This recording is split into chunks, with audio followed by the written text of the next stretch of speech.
नमस्कार, मेरा नाम है हर्षित सिंह तोमर और आप देख रहे हैं न्यूज़ आप तक। जैसा कि मैंने अपने पिछले पीटीसी के दौरान आपको बताया था कि किस तरीके से अंडमान के नागरिक और अंडमान की खास तौर पर जो कोर कमेटी है, राजनीतिक कोर कमेटी है, वहाँ के लोग और वहाँ के अध्यक्ष वहाँ पे इस समय मौजूदा गवर्नर डीके जोशी के इस्तीफे की मांग कर रहे हैं। कहा यह जा रहा है कि उनको बर्खास्त कर दिया जाए। सारे कारण भी आपको बताए और कहीं ना कहीं प्रकाश डालने की कोशिश करी कि असल मुद्दा और असल समस्या क्या है और आने वाले समय में इसका कुछ समाधान निकलेगा या नहीं। फिलहाल के लिए इस समय मैं कांग्रेस मुख्यालय में मौजूद था, दिल्ली के अकबर रोड पे ये मौजूद है। यहाँ पे मेरे साथ इस समय इंडियन ट्रेडर जो मजदूर संघ है, महासंघ है, वहाँ के हमारे नेशनल प्रेसिडेंट स्वामीनाथ जी हमारे साथ मौजूद हैं। तो मैंने सोचा इनसे भी एक बार जानने की कोशिश करें कि क्या क्या मांगे हैं इनकी भी और किस तरीके से ये भी अंडमान के नागरिकों की वहाँ पे जो खास तौर पर आवाज़ है, मांगे हैं, उसको ये किस तरीके से देखते हैं। सर स्वामीनाथ जी बहुत बहुत स्वागत है पहले तो अपना समय देने के लिए। न्यूज़ के लिए भी बहुत बहुत अंडमान की जनता को भी मेरे तरफ से ढेर सारी शुभकामना। आने वाले क्रिसमस और नए साल की भी बधाई पुनः देना चाह रहा हूं। और हमारे साथ तमिलनाडु के कुछ लोग हैं, हमारे संगठन से जुड़े महासचिव हैं अमित जी। देखिए, जिस तरह से वो भी भारत का हिस्सा है अंडमान निकोबार द्वीप समूह जी, बहुत दिन से सुनने को आया इस तरह से, जिस तरह से अहंकार में गवर्नर जैसे अपने मनमाना कर रहे हैं। हमको कई शिकायतें आया उनके, मैं कैबिनेट मंत्री जो हमारे संबंधित है, पोर्ट मंत्री हैं जी श्रीपद नायक वगैरह, सबके मैं चर्चा किया कि गवर्नर जो रूल्स ऑफ रेगुलेशन को, वहाँ के भाजपा के लोग भी परेशान हैं उनके नियमावली से। वो भी चाहते हैं कि ये हमारे गवर्नर अभी जो हैं जोशी जी, तो जोशी जी जिस तरह से तानाशाही व्यवस्था के तहत काम कर रहे हैं, देखिए वहाँ का जो दुर्व्यवस्था है, सड़कों का हाल बहुत बदहाल है। NH4 हम देखें कि पूरे, हमारे गडकरी जी को मैं ध्यान आकर्षित कराना चाह रहा हूँ कि NH4 जो अंडमान निकोबार, वहाँ गड्ढे ही गड्ढे हैं, सड़क तो खोजने पर नहीं मिलता। जैसे माननीय प्रधानमंत्री जी एम्स बना दिए बिहार के भागलपुर में, लेकिन खोज रहे हैं लोग एम्स कहाँ है, न ज़मीन मिल रहा है न वो मिल पाता है। उसी तरह वो NH4 नाम तो है लेकिन वो गड्ढा ही गड्ढा है। कई वहाँ ऐसे व्यवस्था है जो दुर्व्यवस्थ हो चुका है। वहाँ के गवर्नर जोशी जी जिस तरह से तानाशाही व्यवस्था से काम कर रहे हैं, हम अपने माध्यम से, वहाँ के हमारे बहुत लेबर यूनियन मजबूत है, 23 यूनियन जो अफिलेटेड हैं हमसे, चाहे पोर्ट के हों या कर्मचारी हों, चाहे हमारे पुराने कर्मचारी हों, सारे लोग तबाह हैं। गवर्नर्स पहले क्या होता था, वहाँ गवर्नर्स रूल से, वहाँ एक ये टेरिटरी है, वहाँ पर सिर्फ गवर्नर का ही चलता है। इसलिए वहाँ पर जो भी आदमी का कार्य होगा, गवर्नर अपना मिलने का, एक सबसे मिलकर उनके बात को सुनता था और उसके बाद करने के, क्रियान्वित करने का काम करता था। वो भी वो बंद कर रहे हैं।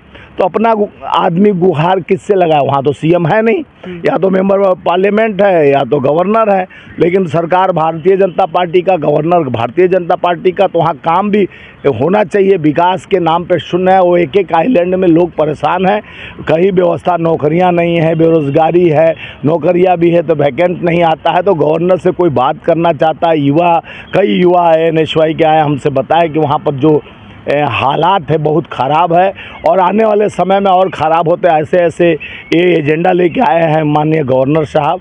मैं माननीय प्रधानमंत्री और गृह मंत्री से मांग करना चाहता हूं कि वहां से जल्द BL जोशी जी को हटाने का काम करें, ताकि वहां के आम आवाम को न्याय मिल सके, जस्टिस मिल सके। क्योंकि निकम्मे जो देश में काम करने वाले हैं, जो काम नहीं करना चाहते हैं, जो जनता से दूरी बना कर रखना चाहते हैं, कोई तानाशाही व्यवस्था तो है नहीं कि आप राजे रजवाड़े की तरह गए और किंग बन के रह गए।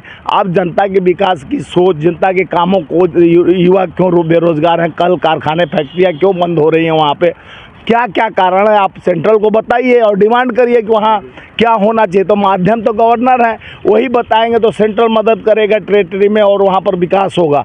विकास को अवरुद्ध करने के लिए वो जो फंदा लगा रहे हैं, जो लोगों का मिलना हो, जनता से मिलेंगे नहीं और जनता की बात नहीं सुनेंगे, तो बहुत बड़ा जनता के साथ धोखा है। जिस तरह से देश में धोखा चल रहा है, जिस तरह से देश भ्रमित किया जा रहा है, उसी तरह सरकार में बैठे भारतीय जनता पार्टी के कठपुतली बनकर जिस तरह से किस मंशा से BL जोशी जी माननीय गवर्नर साहब एक काम कर रहे हैं, मैं आपके माध्यम से, आपके चैनल के माध्यम से अंडमान के जनता की आवाज़ जन जन तक और हम सेंट्रल तक पहुंचाने का पूरा प्रयास करेंगे। जिस तरह से अंडमान देश का ही एक हिस्सा है और वहाँ पे न्याय होना चाहिए, जस्टिस होना चाहिए। अगर आप सही न्याय उचित कार्य नहीं करेंगे तो इसके लिए हम लोग आंदोलन रहित रहेंगे, आंदोलन करेंगे, डिमांड करेंगे कि क्यों आप तानाशाही व्यवस्था कर रहे हैं, आपका मंशा क्या है ये बताएं। क्योंकि वहाँ का जनता दरबार जो लगता था, जनता दरबार बंद कर देना न्याय के उचित संगत नहीं है। न्याय करने का आप रास्ते बंद करोगे तो लोगों का बात नहीं सुन पाओगे तो काम क्या करोगे। जी, यही एक जैसे मेरा अगला सवाल आप एक मुद्दा भी यही था, आपने जैसे बोला आपके मजदूर संघ के भी लोग हैं वहाँ पे, ये जो मजदूर होते हैं या फिर और भी जो डेली लेबर क्लास के लोग होते हैं, इन सब की कहीं ना कहीं पंचायती राज और जनता दरबार जो लगती है उन्हीं से ही अपनी समस्याएं बताते हैं। लेकिन ब्यूरोक्रेसी ने और ये शायद जो एडमिरल साहब जो अभी गवर्नर हैं, कहीं ना कहीं उन्होंने इन सबकी पावर, इन सबकी जो ताकत है उसको सीमित कर दिया है। देखिए यही तो बात है, जैसे सेंट्रल गवर्नमेंट मनरेगा हम लोग लाए हैं, जो मजदूरों को डेली कमाने खाने का, उसमें भी 33% कटौती कर लिया गया और वहाँ पे रोज़ लेबर हैं, काम करते हैं, कमाते हैं, खाते हैं, पंचायती राज है। उसको मजबूत करने के लिए हमारे नेता स्वर्गीय राजीव गांधी जी ने पंचायत को मजबूत करने के लिए उन पंचायत के हाथ को मजबूत किया था और उनका सोच था कि हमारा जब जड़ मजबूत होगा तो आगे भी हम मजबूत होंगे।